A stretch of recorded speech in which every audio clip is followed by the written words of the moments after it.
একটি ছোট্ট গ্রাম ছিল যেখানে সবাই একে অপরকে সাহায্য করত।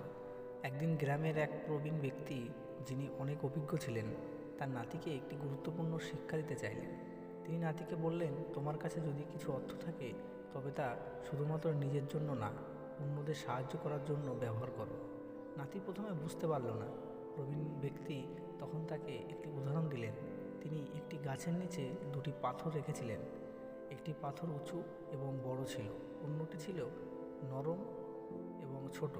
প্রবীণ ব্যক্তি নাতিকে বললেন, এখন তুমি এই পাথরটি তুলে দেখো।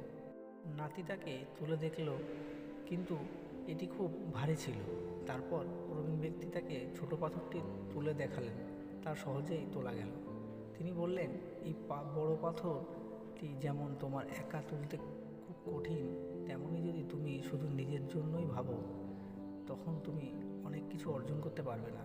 কিন্তু যদি তুমি অন্যের জন্য সাহায্য করো তখন তোমার কাজ অনেক সহজ হয়ে যাবে। নাতি সেই শিক্ষা হৃদয়ে ধারণ করেছিল এবং পুরো জীবন জুড়ে অন্যদের সাহায্য করতে শুরু করেছিল। অন্যদের সাহায্য করলে জীবনে সুখ এবং শান্তি আসে।